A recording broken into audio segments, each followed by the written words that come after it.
Next on Words and Numbers, X locations, the arts in higher education, the world's strongest woman, and the Australians and social media. All this and more coming up on Words and Numbers, a CiVL original production. Check us out at CiVL.com. That's CiVL.com. Hi, I'm James. And I'm Antony. And this is Words and Numbers.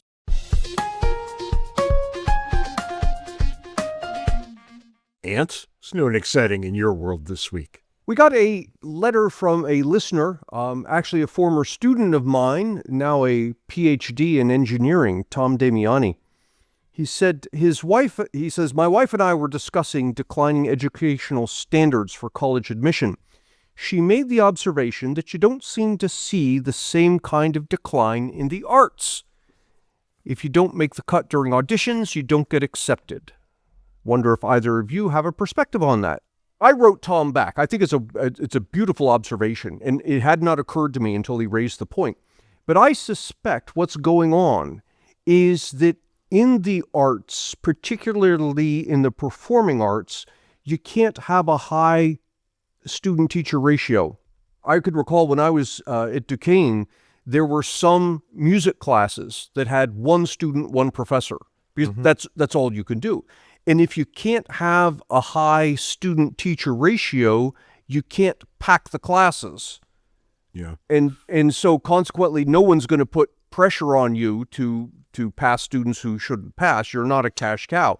That's on the upside. So I would expect, given all of that, to see higher quality of students among the arts simply because you can't get the high student-teacher ratio.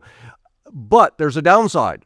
And the downside is because you can't pack the classes, when it comes time to cut budgets, we're not talking a few faculty. We're talking your entire department is going to be shown the door. Yeah, that's right. I think there's a couple of ways to look at this. It's not really a bad thing that there are incredibly high standards, right? Because no, that's a great thing. In the performing arts, there are very few jobs. I mean, there are only so many symphony orchestras. They will only accept so many people, and everybody else becomes an unemployed musician. Mm-hmm. Is that really what you want? I think you make the same argument right now and probably for the last 15 years about PhDs in the humanities. There are far too many of them. Most of them will never work in their chosen profession. The numbers just don't add up. So on the one hand, you've got this bit of a kind of a self-regulating regime in the arts.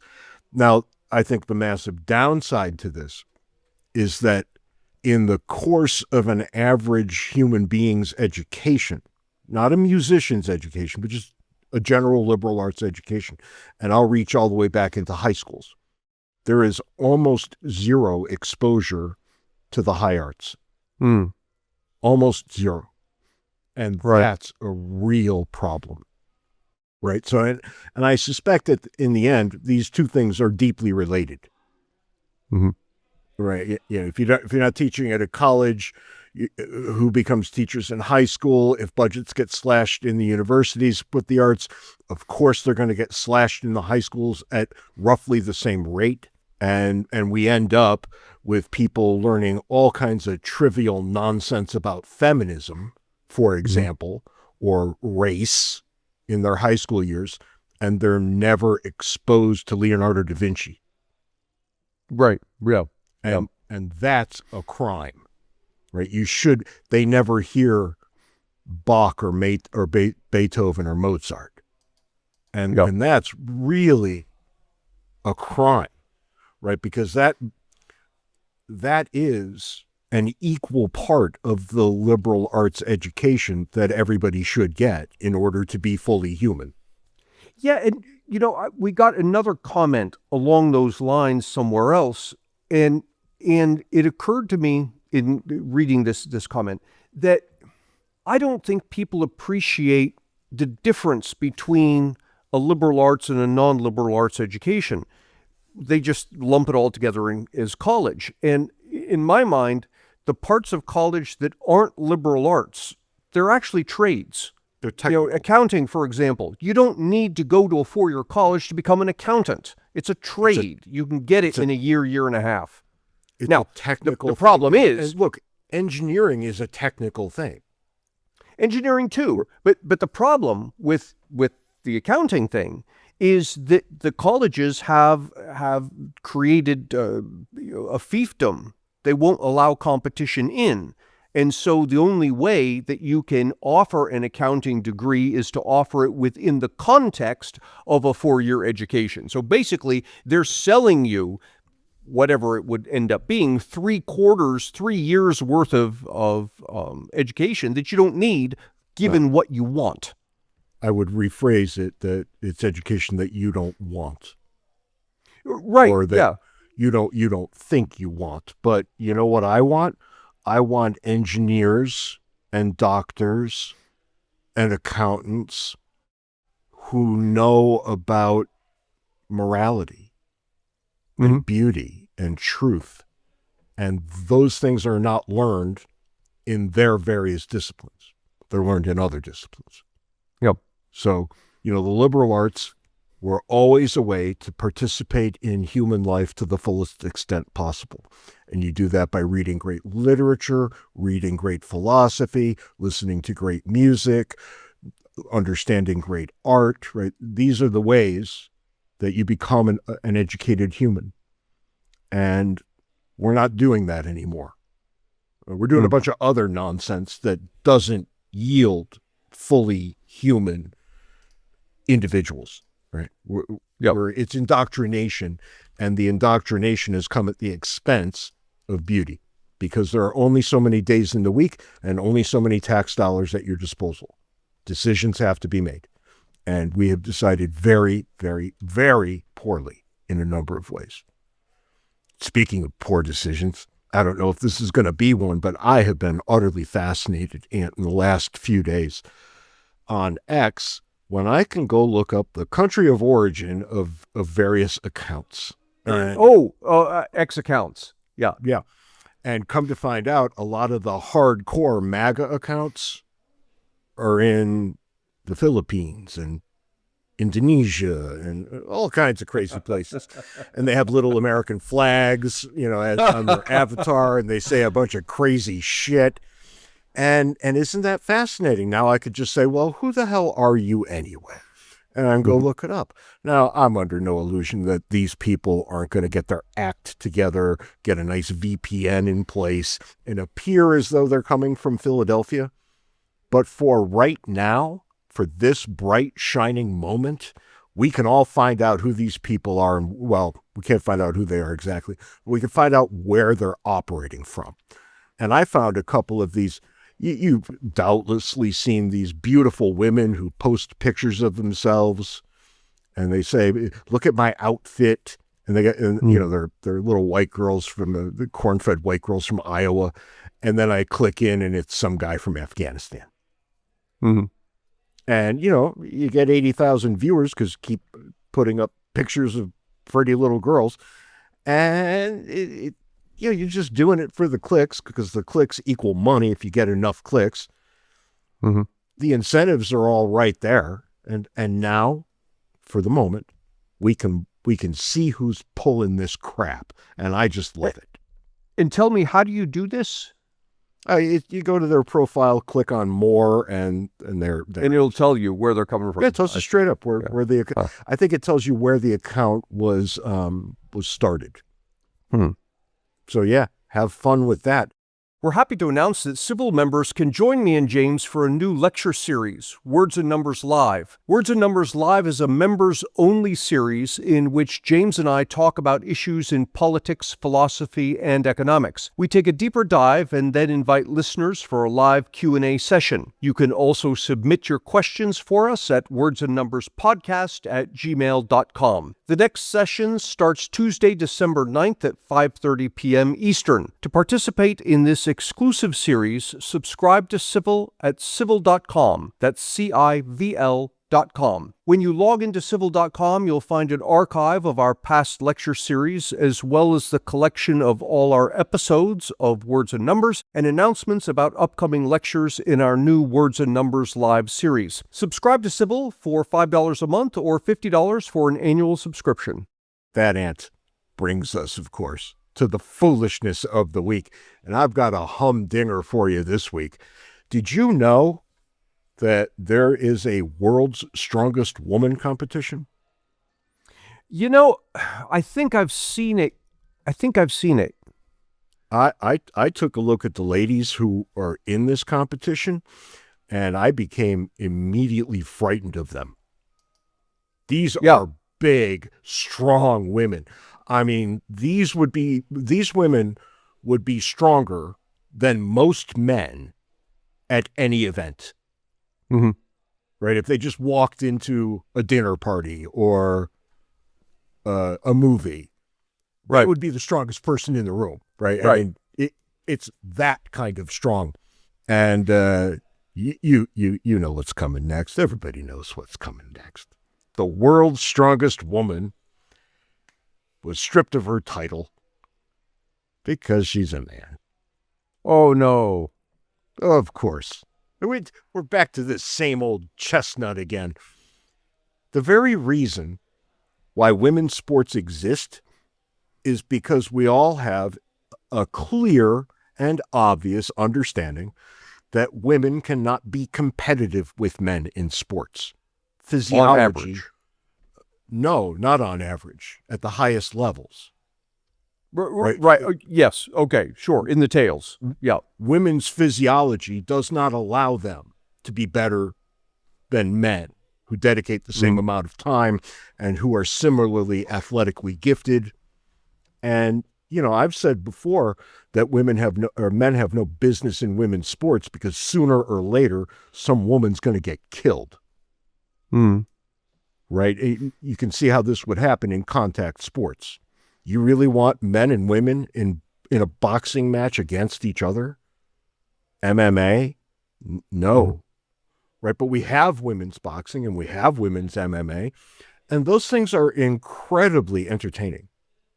And I love watching women's MMA. I love it probably more than I like men's MMA. I find it to be very competitive.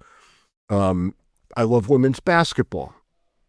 Coming from Connecticut, I'm required by law to love women's basketball, but I find it to be a team sport in a way that men's basketball is not. Men's basketball is about individual talent. Women's they have to play team defense, the women's game.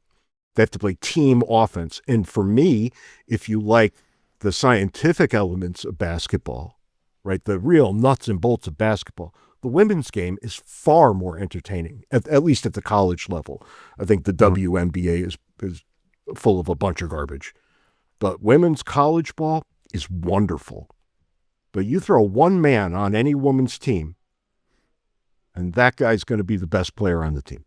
I'm sorry. That's just how it is. I remember the women's soccer team that won the World Cup. They played a men's high school team and got eviscerated. Really? That's the kind of difference we're looking at, male to female, right? When I say a woman will get killed in a combat sport, I mean exactly what I'm saying. Now, there's, for the world's strongest woman, there's obviously no danger of harm, but a biological male who has dedicated himself, his life, to lifting weights will be better than a biological female who's done the same. So let's go back to boxing, which interests me because of how they do the weight classification. So if you match up a male boxer and a female boxer of the same weight class, do you still have this phenomenon that the male is going to be stronger? Oh God, yeah. Yeah. The interesting question would be, could a 220-pound woman stay in the ring with a 140-pound man? Then it gets what does the delta need to be? Yeah, and because there would be an answer to that. Men fight all the way down to the level of under 100 pounds. Right? These are little tiny men. Now, they're gifted fighters, who have dedicated their lives to the art of fighting. And anybody who's been on YouTube watching a street tough guy go up against a boxer by mistake knows only too well how much better at fighting boxers are than regular guys. I mean, it's the difference is astonishing. So, all right, a 250-pound woman, and they exist, against a 90-pound man, and they exist. All right, maybe you got a fight on your hands there, but you need a general rule here. And I think the general rule needs to be that this does not happen. Right? We have women's sports so they can compete against each other. And that pool of candidates is logical. They should be competing against each other. They belong in a group with each other. Does that mean that no woman could beat a man at anything? No, doesn't mean that at all. But it means at the highest levels, they would have absolutely no chance. And you hear female tennis players saying this all the time. They say, not only would I have no chance, I couldn't even return his serve. Right? The men are just so much stronger and so much faster. Well, okay, that doesn't mean the women's tennis isn't worth watching. Some of the best tennis memories I have are Chris Everett-Lloyd against Martina Navratilova.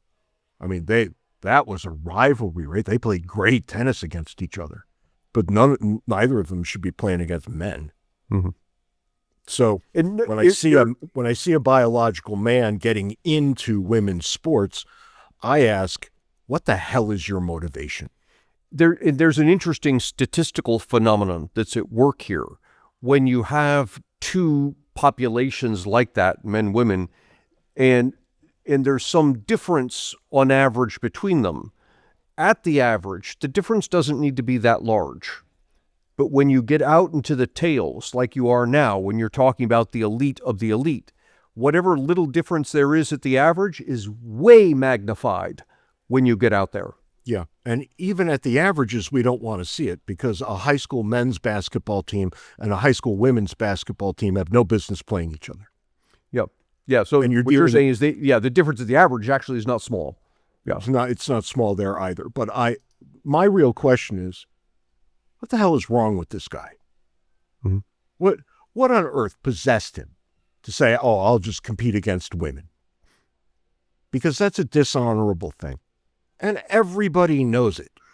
And people get their noses up in the air about gender and all this nonsense. But if you really cared about women and women's rights, you would make the distinction in your mind between men and women. Because that's the very reason we talk about women's rights, the difference between men and women. And if you turn your eye away from this and don't call it what it is, a lot of logical things follow, and you're not going to like any of them. What the hell with this guy? I want to talk about another ridiculous thing, but ridiculous in a different way. Last episode, you might recall, Ant, that I said we're going to be talking about arbitrary dividing lines and how those are used in terms of age. And we do this all the time because we have to. We absolutely have to. At what age can you drink alcohol? Well, people might say, well, there shouldn't be an age, but then you're saying that 12-year-old kids are going to be allowed to do it, and they will do it. Right. No question.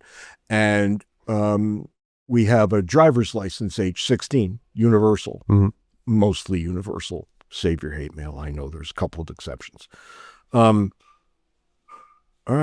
But that always seemed to me to be a touch young.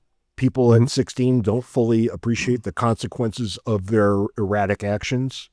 And a lot of people, myself included, have very bad car accidents between the ages of 16 and 18. I totaled, I think, 5 cars, including the cars of others. Something like that, right? Okay, but 16. 18 is the age we use for knowledge of the law, right? If you're a juvenile, you'll be treated one way. That means 17 years, 364 days. At 18, different rules apply to you. And too bad, because that's what we've decided.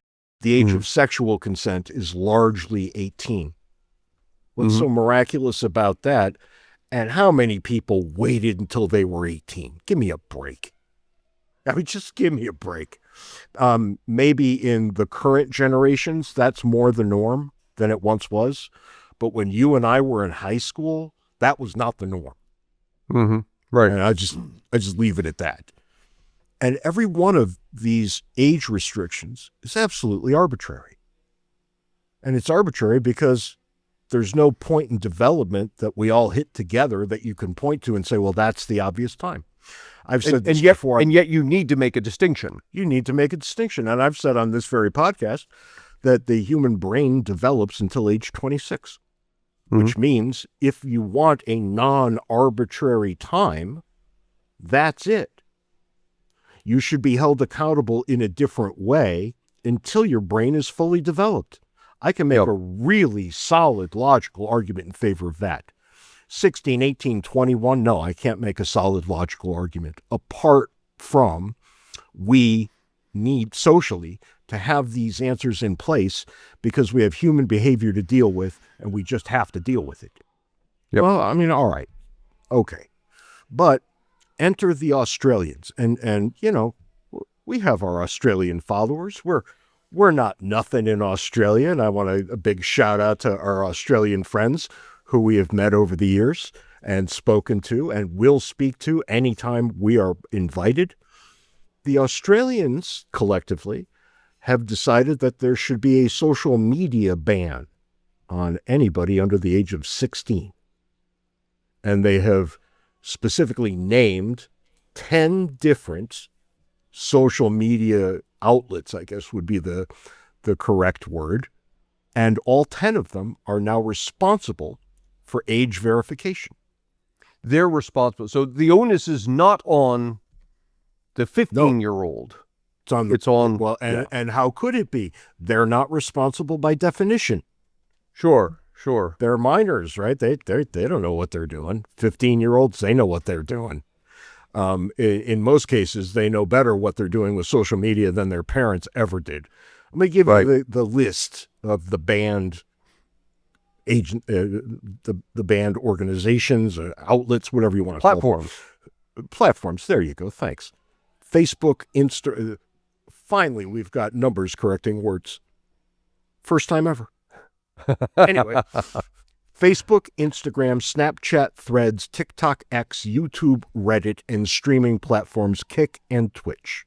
That's actually a pretty comprehensive list. It is, but it's just, look, if they have to list it, then there are entrepreneurs coast to coast in Australia who are coming up with things that do all of that but are called something else. Yeah. And they're going to have to go through and ban those. I don't know if you can say coast to coast in Australia because you can literally drive around that country and never leave the coast, which is something I really want to do. That's like a bucket. Wouldn't it be fun? Yeah. I would like to rent a car and drive around the entirety of Australia.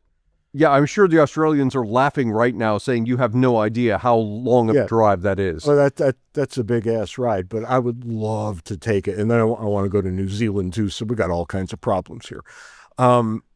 But anyway, back to the bans. The government is also under pressure to target gaming platforms because of course they are. Yeah. Kids interact on gaming platforms. And really this is about the danger of interaction on the one hand and the corrosive nature of life in the algorithm on the other. See, there's no way they're going to be successful here because, that's right. Well, first off, you're dealing with people, the age group that wants to get around your rules and is more knowledgeable about them than the people who are putting them in place. They're going to go, I'll throw out an example, every Wikipedia page has a talk page attached to it. Just go to Wikipedia, start up a new page, and there you have, you can interact there. And now Australia's going to say, oh, we're going to ban Wikipedia. You're going to end up banning the entire internet for people under 16 to make this work. let me throw a great example at you, Ant, because your state, Virginia, and my state, Arizona, are involved in precisely the same foolishness as each other. For the foolishness is almost always different, your state to mine, given the problems of geography. But on this shining point, the politicians are in perfect agreement.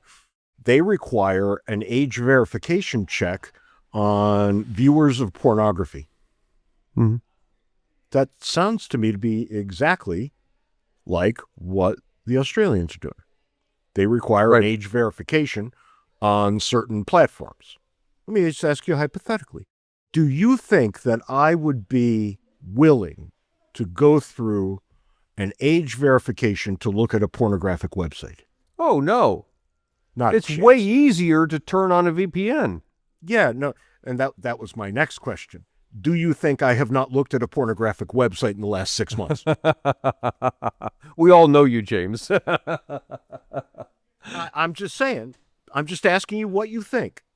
And if you think I would not submit to, giving pornographic sites my driver's license, and that I would not just simply say certain websites are off limits to me, well, then the law doesn't work, does it? Right. And it's not going to work with young people either. There will be a multitude of ways for them to get around this nonsense, and they will do it. Now, all right, let's just stipulate to that, because I want to ask a much broader question. Should the Australian government be looking to ban young people from social media? That's a much more interesting question. No, you should have no say. This should be up to the parents. I'm not so sure. I would have given that argument 10 years ago. Well, reflexively, I wouldn't have even thought about it. And I did think about whether I wanted my own children on social media, so I'm not saying parents have no role here. They do. However, what we have learned, we've learned a couple of things over time. I actually know, personally, a whistleblower at Microsoft. Or at Meta. Really? My mistake. I'm going to be very clear. It's Meta. And I'm working on getting him to come on the show. But nice. You'll understand why he's reticent in 1 second. He learned that there were no protections for children on Meta, and that they were routinely subjected to pedophiles. That doesn't sound right. I don't like the way that sounds at all. I hate that there are pedophiles. I hate that Meta doesn't do anything to filter them out. I hate that they are allowed to interact with young people. I hate all of it. And yet here we are. I also hate the ideological bubbles that you get put into by the algorithms of the social media. If you don't know what's happening, and most people don't, they just see what they see, you think everybody in the world thinks exactly like you do all the time. Oh, yeah. Because you never, ever see a dissenting voice. For our purposes, both of us are often very interested in hearing what people have to say who disagree with us. And I find it really hard to find people who disagree, not because they're not out there, but because social media prevents me from seeing them. And not only that, when I go and search them out, because you can, right? It's not impossible. The algorithm decides that I've changed, and that's all I want from here on out. Right. Yes. Which drives me bananas, right? But what does that do to younger, very impressionable minds? And I would say it has a terrible effect on them, right? It's exactly what we don't want them to be exposed to. So when a group of people, a country, say, the Australians, for example, say that, look, under 16, it's just too damn much. Go be children. It's fine. Go outside, climb a tree. You don't have to be glued to a screen, fear of missing out on the big post and competing for likes and thumbs up everywhere you go. Go live the life of a child. You only get to do it once. It's important. It's actually beautiful. And it should be encouraged. All right, look, I am making the case for state involvement in a very big way here. And I think I'm comfortable with what I'm saying. I think I've thought it through. Now, I'm not certain that I won't see a gigantic red flag counter argument along the way. I think I know what the good counter arguments are, but there might be a great counter argument that I'm just not seeing. See, I would be, I don't know how this would work. I would be in favor of this if the parent had the final say. So in other words, what Australia is saying is, look, if you're under 16, you need some kind of verification that allows you on this site, and whether you get it or not, that's up to you and your parents. That's on you. I think I would be real comfortable with that too if it were positively enforced. Right? Not just a checkbox. Mm. Yes, my mother agrees. Right, yeah. It would have to be Positively seriously enforced in some fashion, yeah. You know, send a notarized letter, upload your driver's license, just prove somehow.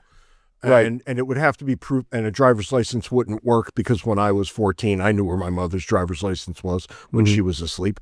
Right? There were all kinds of things I could have done with that if I wanted to. So, you know, let's just say that it would have to be foolproof. Yeah.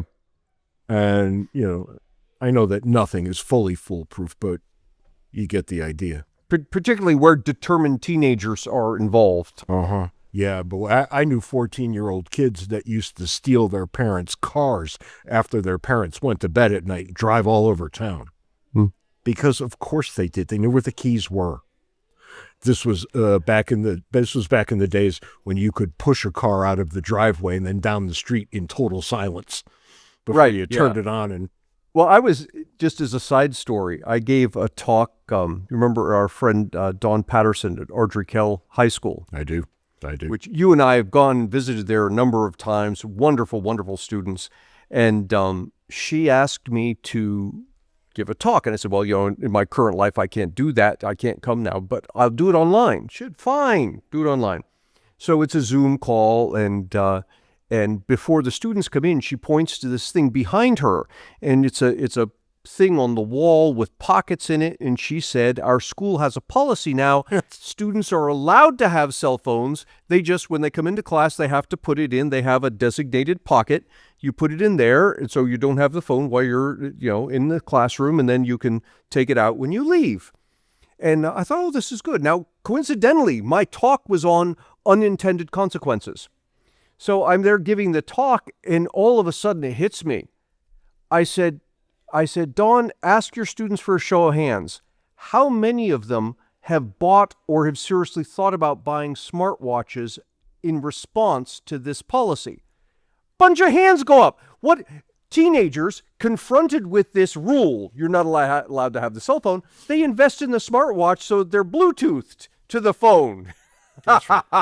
They will find a way. Not the least bit surprised, right? That's exactly what they will always do. And look, I would have done it too if we had smartphones when I was in school. Oh, sure, right. That's part of the fun is figuring out. Yeah, how can I subvert authority in every instance? Right. Let me rephrase. If a miracle occurred and I found a smartphone, because my parents would never have bought me a smartphone. Never, ever, ever. So. James and I are delighted to be working with CiVL. For years, we have been pushing people to think about how we can make the world a better place. CiVL's mission of upgrading society fits exactly with what James and I have been talking about for years. CiVL helps us by allowing us to do what we do best, which is researching topics that are important and communicating these to our listeners in ways that we hope they find enjoyable. To see CiVL's extensive list of content, including our podcast, Words and Numbers, and our new lecture series, Words and Numbers Live, visit CiVL.com. That's CiVL.com. The Australians claim that 96% of children from 10 to 15 use social media. 96 from 10 to 15. 10, Ant. Yeah. You really want 10-year-olds having social media accounts? Now, I think I want 10-year-olds watching YouTube videos. I want 4 and 5-year-olds watching YouTube videos. So already, it's interesting you say that. Already we've got a problem. You went to the adults and the pedophiles. I don't think I want the 10-year-old mixing with the 16-year-olds. Yeah, that's going to be a problem too. but 70% of them reported having been exposed to harmful content and or behavior. Yeah. I'm sorry. How Now- many? What percent did you say? 70. 70. Good God. And look, we know that young people think everything is harmful and that everything is dangerous, right? They're raised to believe this. So I'm pretty sure that number is inflated, but I'm also pretty sure it's not inflated by half, right? So we're left, regardless of how you look at things, with a series of problems. And I don't think they're necessarily soluble without another arbitrary distinction, which below the line you can do X and above the line you could do X plus X. So they've decided that arbitrary distinction should be 16. And if that's the arbitrary distinction we use for driving, well, maybe that's close enough to right. It seems a little too old for me. I think if I were devising this law, I would probably say 13. Mm-hmm.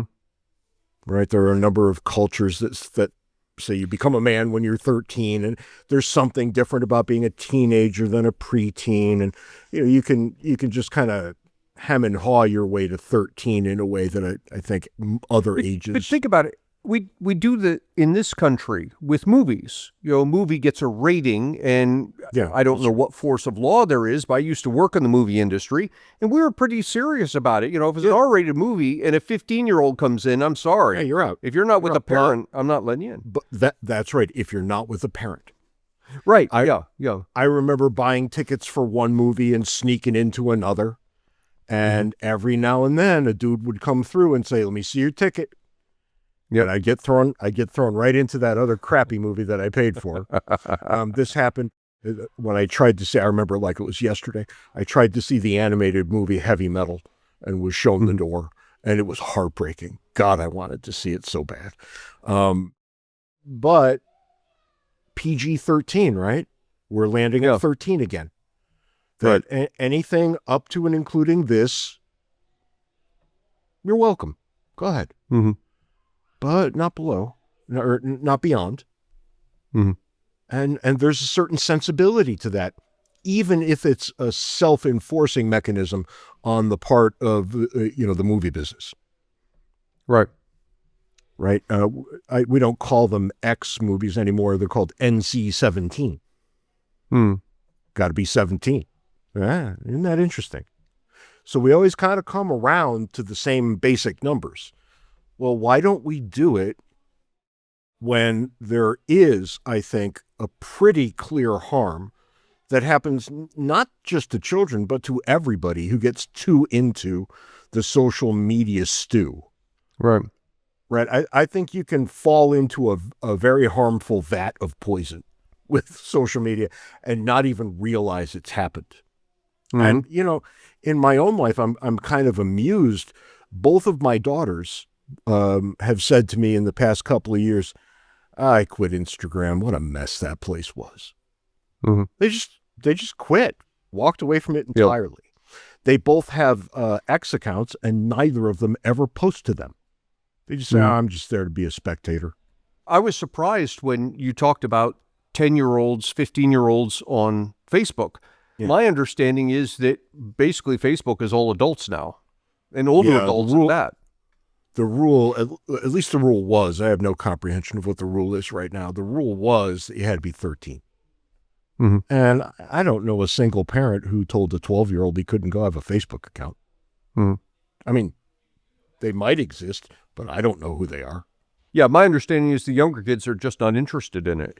Yeah, Facebook is not a thing for them. It's the minute they let everybody outside of universities in. And I remember when it happened in the early 2000s. I'd forgotten that. Yes, it was. You had to have a university email to get on it. And it was for students.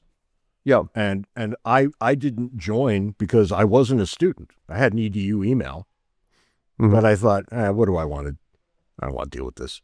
And then everybody's grandma was on it. And people started using it to go hook up with their high school girlfriends and what have you. Mm-hmm. This is not what young people signed on for. They don't want this. Now they're all on TikTok. which I think is Right. red hot garbage, but that's where they are. Okay, go be there. I don't care. But I want to fend. you got. I want to fend wanna off. ask some questions, right? I want to fend off some of the hate mail here. I am very much against the government making the rule and saying if you're under 16 you can't go on the site or whatever it is. I'm very much in favor of laws that make it easier for parents to make that call. So you would be willing to let a parent say, "Well, my 12-year-old's ready to drive." Yep. Well, That's what crazy. driving is a different You're a matter crazy because person. well, with driving you're now affecting other people. You can kill somebody else in addition to damaging yourself. Fair enough. And I think that is fair enough, right? Because the arguments here are going to have to be some variety of you are going to do irreparable harm to yourself as a young person by involving yourself in these various platforms. Yep. And that's a tougher argument to make. I think you can make it. It's just much harder than the flippant driving answer, the flippant driving question I gave you. All right, so how about alcohol? I'm going to bring my 12-year-old son down to the package store and say, pick out a good one, boy. We're going to go nuts tonight. Yeah, and see, I mean, you phrase it that way that sounds awful. But think about in Europe where there's much less control of these things, and parents make reasonable decisions for whether their kids can drink alcohol. Yeah, I mean, and I get that, although I think the idea of the no age limit drinking regime doesn't really exist. I don't think in practice you're ever going to find it. An 8-year-old boy walks into a pub, he's going to be shown the door. Right? That's just how Well, it but is. I believe it's a case even my experience was England, that if you are a minor, you have to have a parent with you. They're not just going to serve a 15-year-old. But I've been in bars that are also restaurants, right? And you'll see young people there with their parents, but they don't get into just a bar with a parent. That's a prescription for disaster. You can't go to the marijuana store with your parent if you're 8. Right? The parent has to take some positive steps to find a babysitter because we've all agreed that that is not an environment we want children in. And I'm really okay with that. But if I'm okay with that, then I probably have to be okay to remain consistent with a number of other things that cause me a lot more mental friction, what the psychologists call cognitive dissonance. And it does cause me cognitive dissonance, right? Because I begin by saying that everybody should be exactly as free as they can possibly be, which means that any law that you would put on anybody has to be very justified. And we're at the fringes of justification here. But I think there's a lot of evidence in these last 10 years or so that social media is in fact corrosive, that it has a terrible effect on the human psyche. And if it's adults, I have to say in the end that I don't care. That I wish maybe you would take a break and not do that so much, but it's your life, live it the way you see fit. But I'm just not willing to go all the way down that line with children. I think there has to be a line somewhere that divides the yes from the no. Yes, and I think when we craft these laws, we tend to err on the side of no. I would much rather see the laws crafted erring on the side of yes and leaving the gray area up to the parent. So you say, for example, well, no 8-year-old should be served in a bar. Fine, let's set the age limit at 10 or 12, right? Whatever it is. But is the minute you start stepping into the gray area, that should be the place for the parent to decide. I think 21 works just fine. And remember, I was and you were. Did you ever make it into the grandfather clause when you were 18? That wasn't an issue in Pennsylvania. I was in New York. Let's see. I went there just as that law got passed, but I was 21 at the time, so it didn't affect me. It didn't matter. And I saw just lots of missed. very sad 18-year-olds, though. Yeah, I just missed. It had passed a year or so before I turned 18. So there, I wasn't getting into that list. And people might not realize this, but when we went to the nationwide shift from 18 to 21, a number of states built in grandfather clauses, which just meant that if you were already allowed to legally drink when the law went into effect, you were still allowed the next day. So we had a group of people who were 2 or 3 years too young working their way through the system for a couple of years. I think it's a far better world where 21-year-olds are allowed to drink and 18-year-olds are not. I think it's far better. I think when you're 18, you are, and look, I drank when I was 18. I don't know anybody who didn't.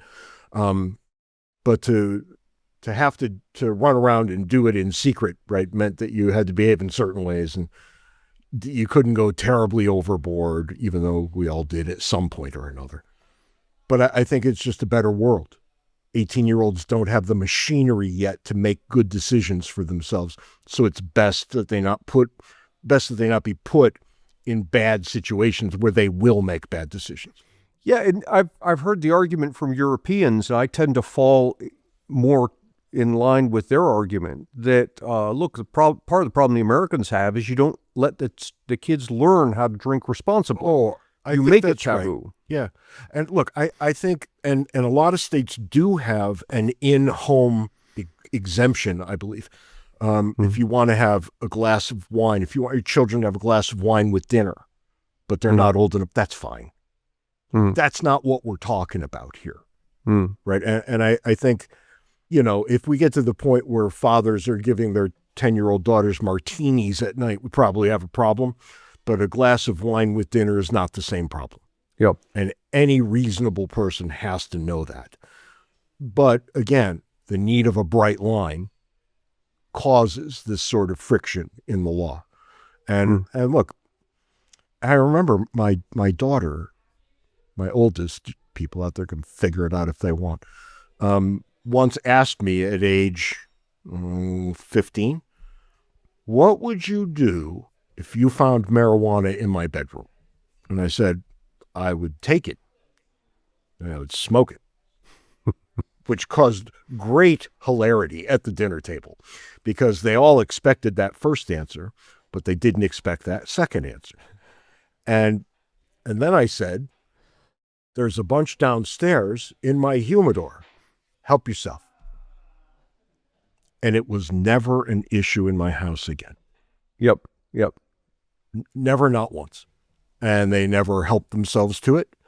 And they never told me that they had tried it. One of my daughters is a straight edge. She just started drinking coffee at age 23. So marijuana was not on her list. And you see how a certain looseness in parenting often yields these results. Yeah. Right. If you demystify a thing, it's demystified. And it stays that way forever. And I think a little wine with dinner never killed anybody. I personally don't care for wine all that much, so, it's never in our house. But it's not because I'm a teetotaler, which I am generally, but it's because I don't like it. It would be money wasted on me. I would rather have pie, right? But there we are. It's going to be interesting to see how this plays out. And you and I know the kids will find a way around the rule. And they will do it almost instantly. But how they do it's going to be fascinating. And I'm sure we know enough people in Australia that they will keep us posted on how the young people do this. And I can't wait to get those emails as this law goes into effect. Good. So, yeah, that's about that, isn't it, Ant? But remember, be nice to each other. And that means you too. You're kind of nasty most of the time. You're talking to me? Yeah. I'm nice to everybody. Except me. Oh my God. I'm just going to leave you to ruminate, to think on that. You go home. Well, you are home. You go somewhere after we're done here and you just think about it for a while. Have a nice, however many days it will be until I see you again. That's right. I'll catch you next time. See you next time, James. At Words and Numbers, we spend a lot of time talking about what's going on in the economy and the government, but fundamentally, all of this boils down to one thing. The greatest threat facing modern society is a lack of civility and respect. That people who disagree somehow find it difficult, if not impossible, to discuss their differences in a civil manner. We at CiVL are interested in upgrading civilization by encouraging people to engage civilly with each other. If you share this idea, please join us by subscribing at civil.com. That's CiVL.com.